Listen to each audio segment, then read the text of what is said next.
Mother trucker. Hello everybody, my name is Rowan Skye, and in today's video of epic musical awesomeness, I will be showing you how to cheat with the Otamatone.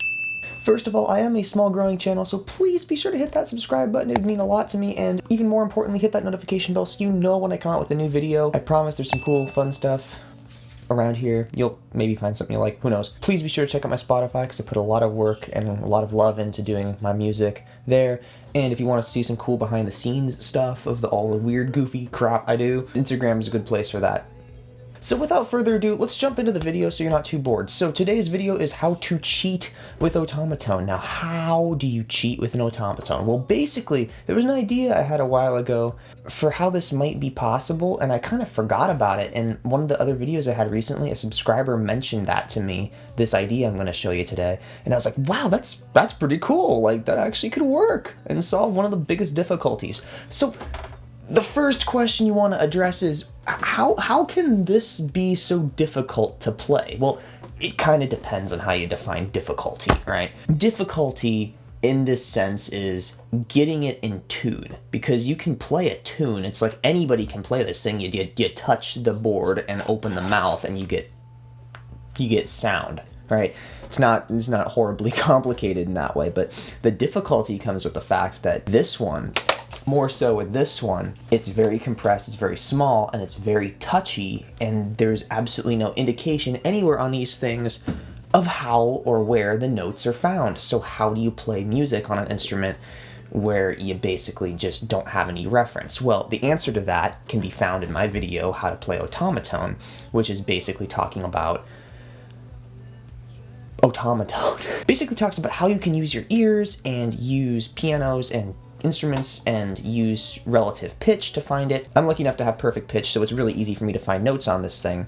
But basically you have anchor points, and all that is described in that video. But the reason this becomes so difficult is because, again, you have no reference to where you're going on this thing, right? So you're basically just aimlessly moving around hoping to get it right. And it takes a lot of takes. I mean, if you've seen any of my Otamatone covers, those are a lot of takes to get those right. Those are really, really hard. And if you do notice, I have never used that technique before. Both of the sides of my Otamatone are clean.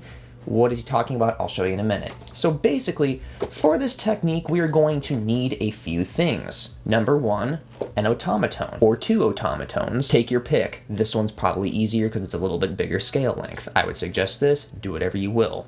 Next, you'll need some duct tape or stickers or something that you can kind of cut, something adhesive-y that you can see and you can cut into little thin strips. Next, a pair of scissors so you can get an accurate cut. So how does this work? Well, basically, I'm gonna talk here, and while I'm starting to do this. So basically, ow, mother trucker. Basically, what you do is you cut a piece of, and I screw it up. You get a piece of tape, and you cut a little slab of it here.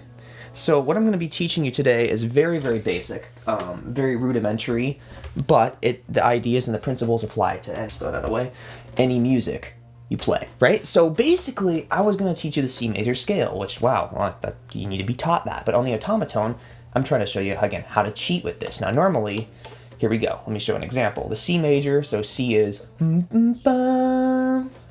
right? So, and actually, I just happened to hit it almost perfectly there. But,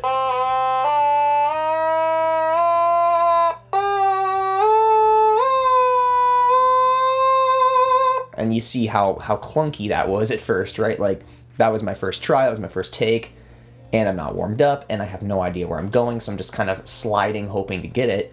And you can use fingers like that, which is kind of a technique I talked about in my video, How to Play Otamatone. But basically, the easiest thing you can do here is once you find that C, and again, if you can't find it via perfect pitch, which I doubt most people can, use a piano. Just hit that middle C or whatever and use relative pitch, tone match. So basically, I find that note, I see it's right there, and so what I do, wherever my finger is, if you can hear me over the Otamatone, I basically just take a piece of little tape and put it along the side. And then all of a sudden you have a reference, your first reference. Yay! So much enthusiasm. Son of a biscuit! Ah! So the process goes.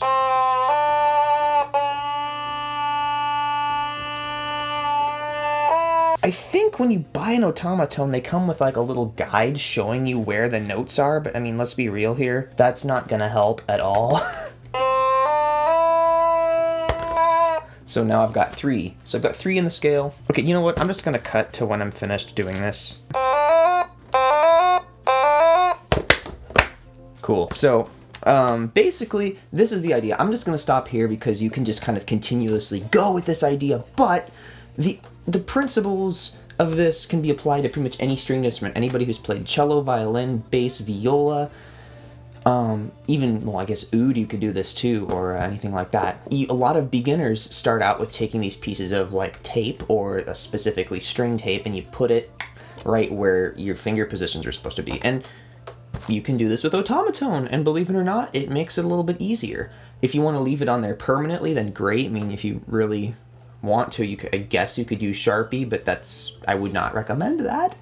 But yeah, it's a cool little way that you can actually make it way easier to play a song. If you're trying to learn a specific song, you can look up what notes are in it, or you can figure out what notes are in it, and then you can kind of punch in the individual notes where they are, or you can just adapt a certain scale and then kind of use them as reference points, like frets on a guitar where you go between, or all that stuff, half steps, whole steps, whatever works for you. But this is a way that you can do that. So yippee, yay, awesome sauce. All right, Julio. So I'm just gonna address one last little thing before the video is over, and that is this, the smaller version of the automaton. Yes.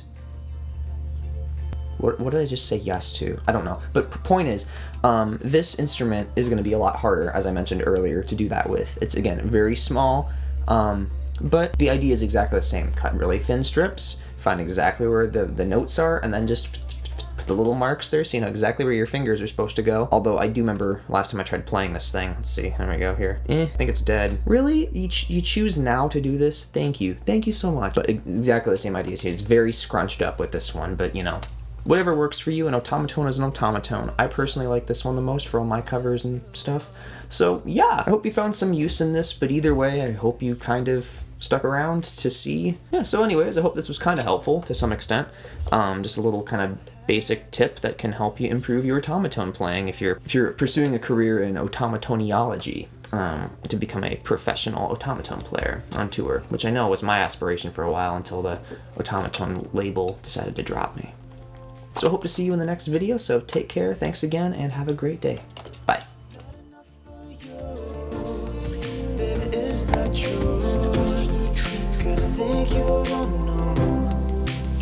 So get out of my way.